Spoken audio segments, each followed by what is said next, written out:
एक तो रेबीज बहुत रेयर डिजीज है, दूसरी फैलती नहीं है, मगर ये इतनी डेलिकेट वायरस है कि अगर आप साबुन से भी जख्म को धो दो तो रेबीज वायरस मर जाती है। ये फैक्ट्स इतने सिंपल थे नहीं जितने आसानी से आपने इनको डिलीवर कर दिया। रेबीज की टाइमलाइन कुछ ऐसी होती है कि अगर आपको किसी डॉग, कैट या मंकी ने बाइट या स्क्रैच कर लिया है तो आपको 24 घंटे से पहले आपको पहला रेबीज का शॉट लेना है और टेटनस का शॉट लेना है। This is the most ideal way to prevent rabies. Rabies होने के बाद तो आप मर जाओगे। मीन्स अगर आपको रेबीज हो जाता है तो आप मोस्ट प्रोबेबली मर ही जाओगे। आप उसको सिर्फ प्रिवेंट कर सकते हो, उसको क्योर नहीं कर सकते। यानी रेबीज होने से पहले आपको वैक्सीनेशन वगैरह लेनी होती है ना। बात यहाँ पे ये नहीं आती कि रेबीज कितना रेयर है या फिर कितने रेयरली डॉग्स के अंदर पाया जाता है। रेबीज के अंदर सबसे बड़ी प्रॉब्लम ये है कि कोई एनिमल रेबीज के सिम्टम नहीं भी दिखा रहा है, तब भी हो सकता है उसके अंदर रेबीज के वायरस हो और वो उसके सलाइवा तक पहुंच गए। तो दैट मींस जब वो स्क्रैच करेंगे या फिर आपको बाइट करेंगे, हम नॉट टॉकिंग कि हर बार आपको एनिमल अटैक ही कर रहा होगा। अगर स्क्रैच गलती से भी लग जाता है, दांत हल्का सा भी गलती से लग जाता है, कोई पपी है, तो हो सकता है कि आपको रेबीज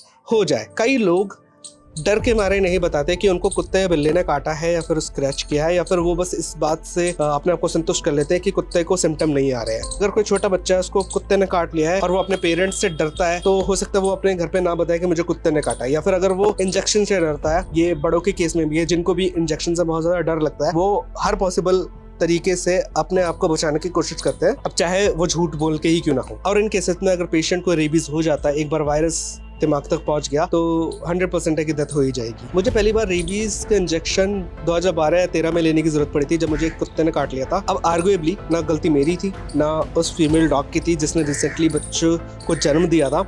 एंड मैं बस रोड से पास ऑन कर रहा था, उसने मुझे काट लिया। और काफ़ी सारे केसेस ऐसे ही होते हैं। फीमेल डॉगी होती है, वो ओवर प्रोटेक्टिवली अपने बच्चों को बचाती है एंड वो आने जाने वाले लोगों को, जिसको वो नहीं पहचानती है, उसको भी काट लेती है। भाई देखो, प्यार चाहे तुम्हारा कितना भी हो, जानवर तो जानवर है। अब शायद आप लोगों को लग रहा होगा कि मैं एक डॉग हेटर हूँ, बट ऐसा नहीं है। मेरा पहला ट्रीटमेंट रेबीज का कुत्ते के काटने की वजह से था, लेकिन उसके बाद 8 से 10 बार मैंने और ट्रीटमेंट लिया है, बिकॉज की मैं कुत्तों को रेस्क्यू करता था, बिल्ली के बच्चों को रेस्क्यू करता था, और खेल खेल में उनका दांत लग जाता था, उनका पंजा लग जाता था, और फिर मुझे इंजेक्शन वगैरह लेने पड़ते थे। मेरे उस डॉग बाइट के बाद से मैं काफी डर के रहने लग गया। 5-7 साल तो मैं आराम से डर के ही बिताए हैं, कि जहाँ पे भी मुझे कुत्ते दिख जाते थे मैं वहां से जाता नहीं था, वगैरह वगैरह। And now I love dogs and cats. मैं रेस्क्यू करता हूँ। अगर किटन्स वगैरह होती है, उसकी मदर उसको छोड़ देती है या फिर उनकी मदर के साथ कुछ हो जाता है, कुत्ते मार देते हैं अगर बिल्लियों को। बट कोर्ट के ऑर्डर की अगर मैं बात करूँ तो शायद मैं उससे खुश नहीं हूँ, लेकिन मैं उसके अगेंस्ट भी नहीं हूँ। दोनों का रीज़न देता हूँ। ये अर्थ सिर्फ ह्यूमन की नहीं है। ये आर्गूमेंट बहुत अच्छा लगता है मुझे